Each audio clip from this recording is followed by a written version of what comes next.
like something that happened in my presence, I could not be just like, okay, whatever, because that's a life, and that person I knew, and it's a person that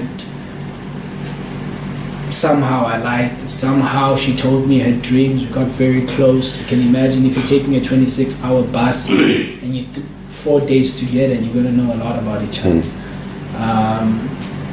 So it drained me personally, night and day. It ate me inside. I could not sleep. When I was arrested for the robbery in Alberton, a lot of people, even cops at jail, when I told them to call Mr. Boysons, because I told people to call Mr. Boysons, and everyone said no, they will find you if they find you. If they want you, they'll get you. And certain people were like, just get a lawyer and get the case requisitioned and get bail and go out. And the first thing I did when I got a phone call, I called Mr. Boysons. So the reason why I did that is because I felt that that's not me, and I wanted to do right where I did wrong. And I wanted to take responsibility, if that's the word. And I wanted to give the people that got hurt in the process also that thing, could see, okay, he's in jail and we've got justice, if that's what they want.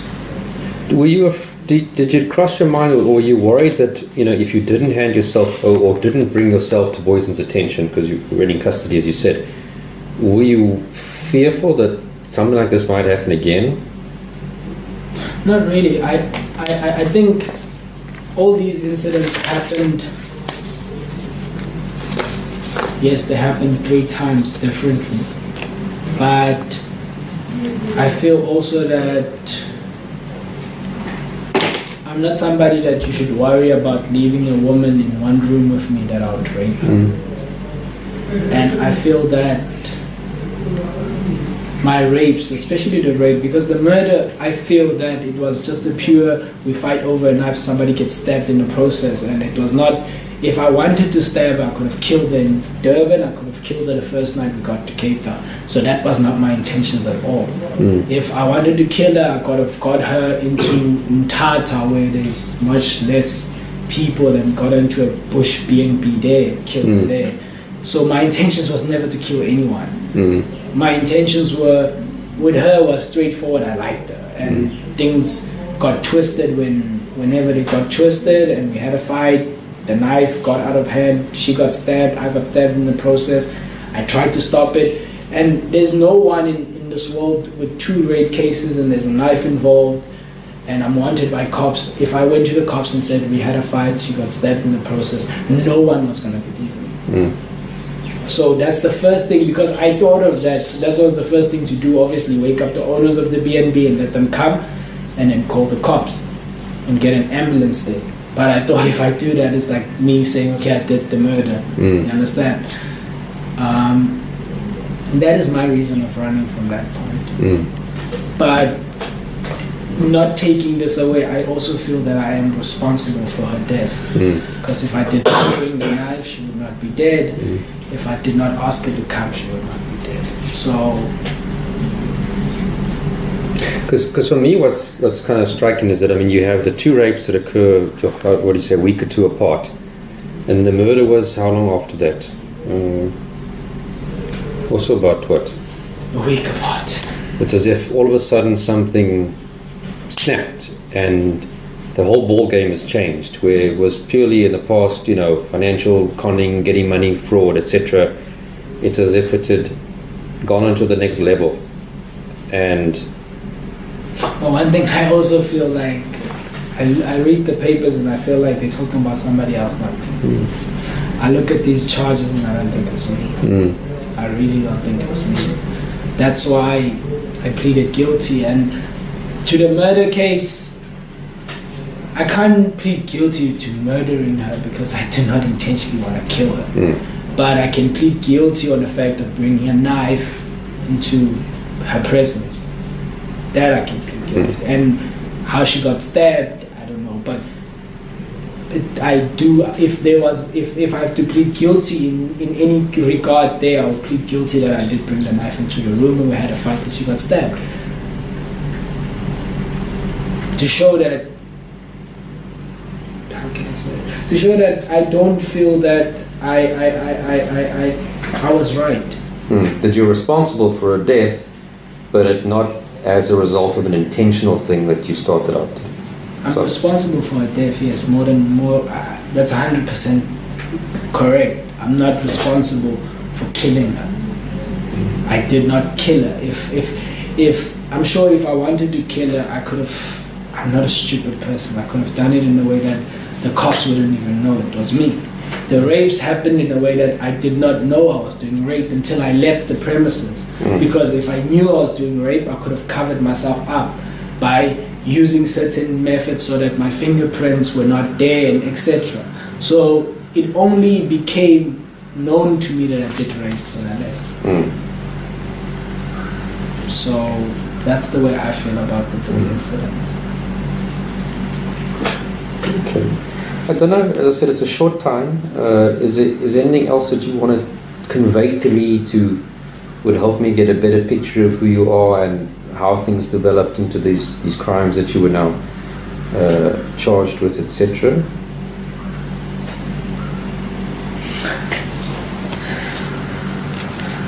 Or you kind of think that for what we've communicated, it kind of gives me a reasonable understanding?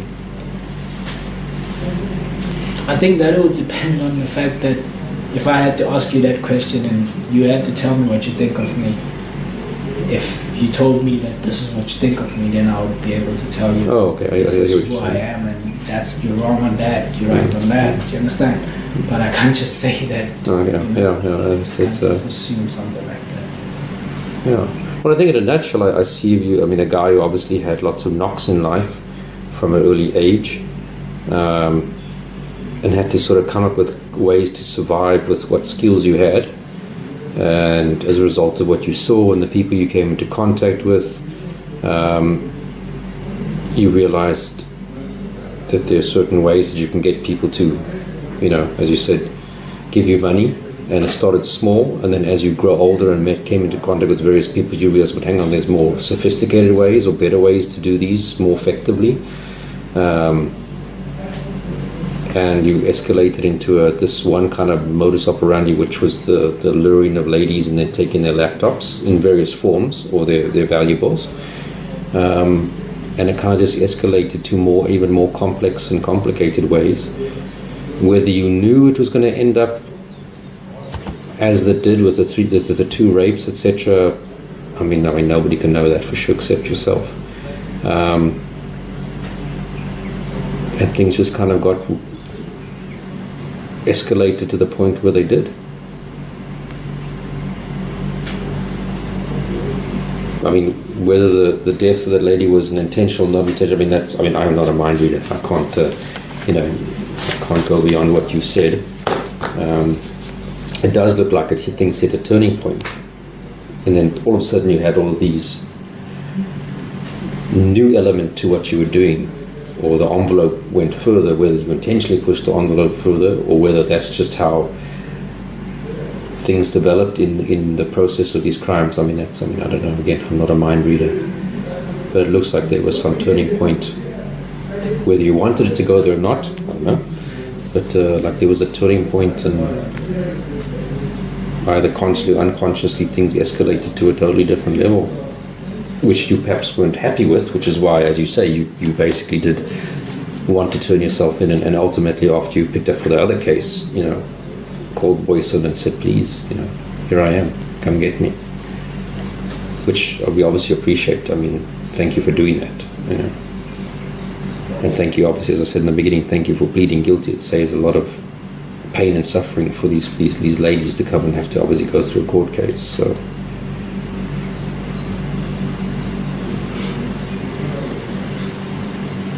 H, anything else you wanna ask? Anything else you wanna say or ask? Okay. Well, I am in Durban till Friday, so if there's something else that for some reason you wanted to speak to me again, or something that pops into your mind that you wanted to discuss with me, that you don't want to discuss with Captain Eva, I am here till Friday, and it's not a problem to. Can I ask you a question? Yes, sure, obviously, yes. Based on that Cape Town case, it's obviously probably my next hurdle in life after pleading guilty here.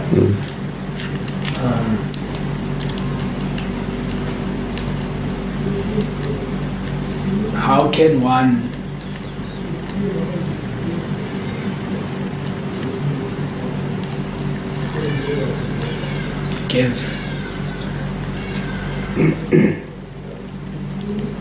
not give justice, because a life is a life, and to her family, and I know that she was buried apparently last week, Sunday. I do not want to put anyone through any suffering. I think you can acknowledge, or you can understand, or you can see by my actions. Yeah. But I did not intentionally kill her. That's my song. If you believe it or not, if whoever believes it or not, that's my story. And wherever she is at, be it heaven or wherever, she knows that I never wanted to kill her. But at the end of the day, I do not want to go sit in a courtroom and justify that I did not want to kill her. If it's gonna make this thing, because I do not really care about I never had a life. So if I go to jail forever, if I go to jail for 50 years, a million years, I don't care. If I have to plead guilty to murder that I feel that I never did intentionally, and save the family and give the family some, how can I say, not, I don't know, maybe closure or comfort or whatever. I think I'm more willing to do that, not even caring about my personal care, because as I said, I'm the one who made her leave Johannesburg, and I'm the one who made her get to Cape Town, and I'm the one who brought in the knife. If those elements were not there, she would probably be walking in the streets right now. Yeah, look, obviously how they're going to deal with it. Look, the case is not going to go away. I mean, I don't think you expected it would, just because of these cases up here that you've pled guilty to. Obviously, the prosecutors will usually try to, if you're prepared to plead guilty, there's a bit more room to negotiate with them what the charge might be and to what you plead guilty with, and it'll really depend on that the director of public prosecutions. Will they accept a plea on this or that, versus another thing? So I can't promise you what they will accept. It's not within my hands. But I hear what you're saying, that you're almost prepared to plead guilty to murder, although you don't feel it was murder, if it will save the family, the suffering of having to go through this trial and everything's out in the media again, etc. And again, I thank you for that and respect that. But that obviously is something would have to be negotiated between the lawyer that represents you and the DPP's office, and put on the table what you say you're prepared to admit to, and see what the DPP's office comes back and does with that. Also depends, what your sentence is here. If I'm just saying if you get a life sentence for any one of these two current charges, well, life, technically speaking, is till you die. So whether you get on top of that a 10-year charge or a 15-year charge, they all run at the same time. So in reality, if you get a life sentence for any one of these cases up here, anything else that gets added on, whether it be all these little fraud charges or theft charges in between with these other cases, I mean, that's just, they run at the same time. It makes no difference ultimately. What would be the difference, I mentioned to you, is what label hangs over my head. Do I get labeled as being a murderer or a manslaughter or a culpable homicide as the possible alternatives to a murder? But as I said, I mean, the best to negotiate that with your lawyer, and then we'll put it to the prosecution from Cape Town. That's my question. All right. Then, again, thank you for your time. I appreciate it. As that I am here till Friday. If there's something else that crops up that you want to rehash, go over, discuss, mention? Even then, if once I come back to Pretoria, I can always come back down.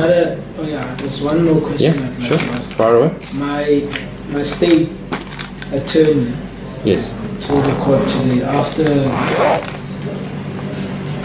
digging into my past and whatever, he feels that there's a contribution or whatever mentally that the rapes I've been through has, or the rapes that I've committed.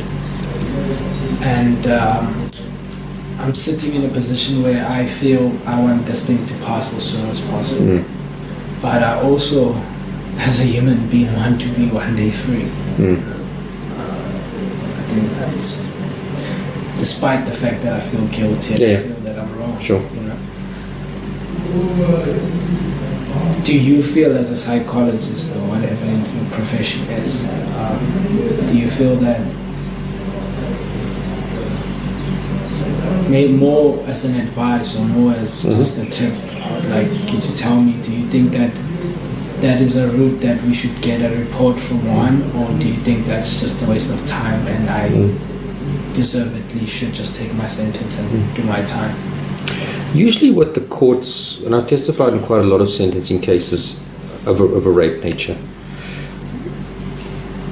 we always say that everything that we do in life is a result of what's happened to us leading up to that point in time, which is true. The good, the bad, all make up who we are and how we see the world and how we react to the world, whether it be a criminal behavior or non-criminal behavior. The ultimate question before the court would be, but has what you've gone through been different to what thousands of other people have gone through who have not then gone over and hurt another human being as a result? So yes, everything's happened to you plays a role in your life. Would it make a reason for the court to give you a lesser sentence? I don't necessarily think so, because you still were consciously decided to do what you did. You had the power to stop your behavior or not to stop your behavior, etc. Well, I think the best step you've done for yourself so far is to plead guilty, because my experience is that the courts automatically will give you lesser sentence than if you'd gone to a trial and anyway been found guilty. So that is probably the biggest brushstroke that you've done to get yourself the possibility of a lesser sentence than any psychologist's report, because of the fact you are found criminally responsible for what you've done, meaning that you had the mental capacity to know what you were doing and to do it or not do it. Otherwise, the court couldn't have found you guilty if they felt that you were not criminally responsible for your behaviors. I can't say to you don't get a psychologist's report or do get a psychologist's report. The question usually comes back to, well, there's been thousands of other people who've maybe even experienced worse things than you had, or 10 times more of what you'd experienced as a child, but haven't harmed anybody. So it's not a direct cause and effect. If you follow my line of argument, your lawyer has to ultimately follow what you say. They advise you, but ultimately you're the client. And if you say, look, drop the report, let me start serving my sentence and not delay the whole process by 2 or 3 months to get the necessary psychologist's report, which the prosecution would have the right to challenge in court in some way or another. And then they might ask me to assist and give them advice, etc., or to also compile a report. Ultimately, it's, if you are going to get a sentence of a couple of years or more, 10, 15, however, 20, however many years, waiting a month extra isn't a big thing in the greater scheme of things. You obviously don't start serving that sentence until everything's finalized. So if you postpone this matter for 3 months while you get a psychologist's report, your sentence then only starts once you're given it. You don't get time due, as they talk about in the United States, for the time you're now currently sitting in prison. So I don't know if I've answered your question. I think hopefully I've just given you different perspectives on that question. I would be hesitant to say to you, don't go with it, but if you just want to get things over finalized, I don't know how much of a difference it'll make in the end. Ultimately, the court has to decide that. So I can't, that's why I'm hesitant to say do it, don't do it. I'm sorry, I don't know if that's answering the question, but that's perhaps the best way I could try and answer it. Anything else? No, thanks. All right, but thank you for your time. Thank I you. appreciate that you were prepared to speak to us and be open with us with what's happened in your past, but also with these crimes. And as I am around till Friday, and if needs be, I can always come back from Pretoria back down here again at a later stage if it was necessary. All right. Thanks. Thank you. Okay, so it's now just about 3:45, and that's it. All right. Sorry, I took you a lot longer than I think they were expecting. I was going to keep you, but I'd rather do a thorough job than a not thorough job.